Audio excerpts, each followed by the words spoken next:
I gonna try and make YouTube video.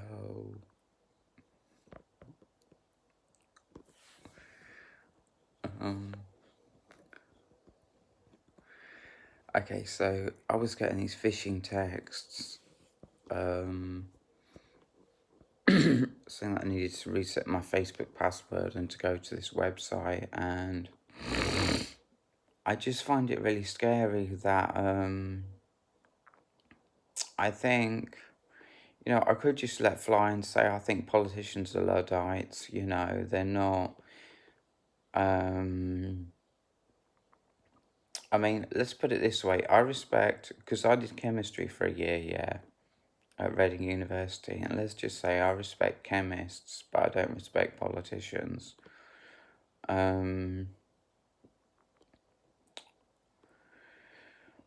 And I don't think that politicians respect chemists because, like I said before on one of my YouTube videos, 50% of plastic is completely safe.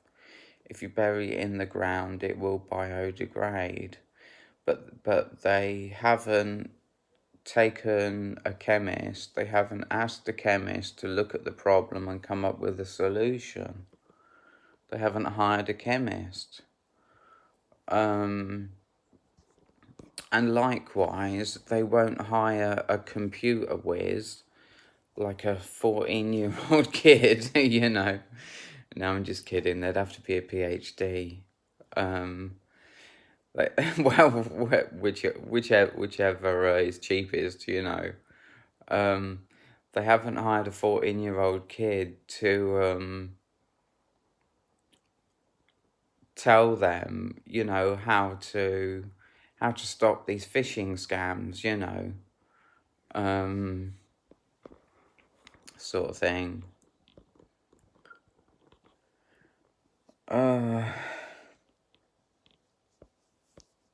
So politicians, you suck. All these internet scams that are going on, And another beef of mine is that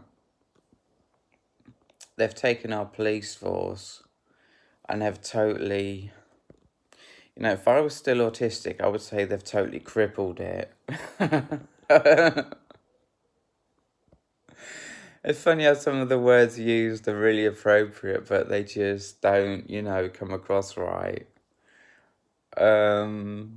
I'd say they've taken our police force, they've taken all their money away. They've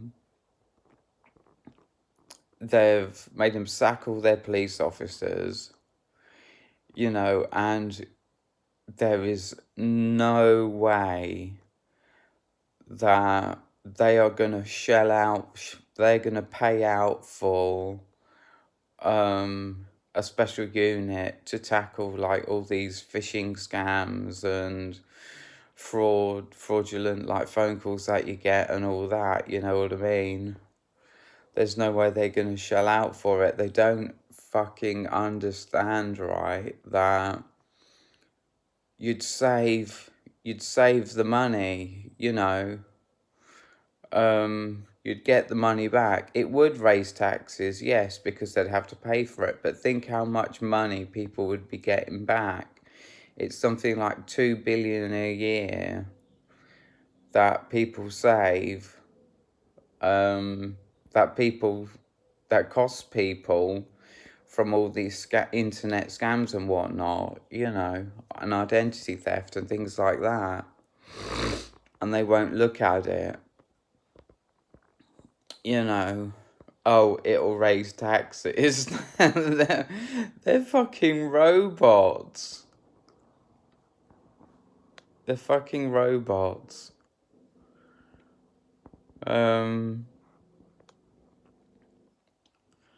Any political party with any sense at all, right, wouldn't try and get in power by keeping taxes as low as possible. They would try and get in power by saying, look, we're going to deal with this identity theft problem that is costing people 2 billion a year.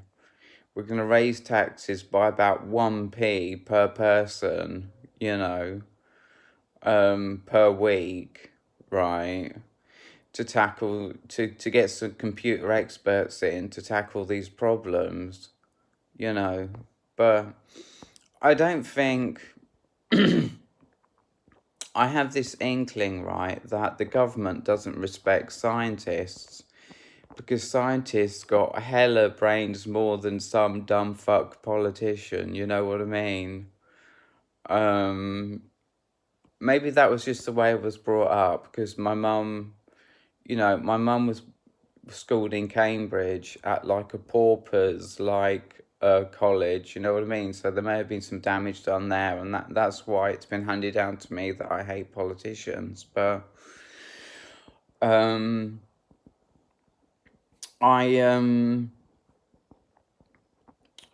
I just think that the government doesn't respect scientists because my degree at Reading University, right, was 50% actual chemistry work, including labs and whatnot, and 50% modules that had nothing to do with chemistry. And I'm like, why the fuck am I doing these modules that are making it that I've only got time to go to Morrison's to get some food every night and time to sleep. That's all the time I've got time for. I'm working all through the weekend, you know what I mean? For a degree for these modules that don't even need to be there. I mean, who's making this decision? Is it the government that is saying that chemists have to study all this shit? You know what I mean? I mean, it's an interesting conspiracy theory. I mean, why would the chemistry department do that to people? You know what I mean? Why would they do it to people? It's unnecessary. Anyway, it's a short video. I'll probably make another one straight after. So I'll see you in the next one. Goodbye.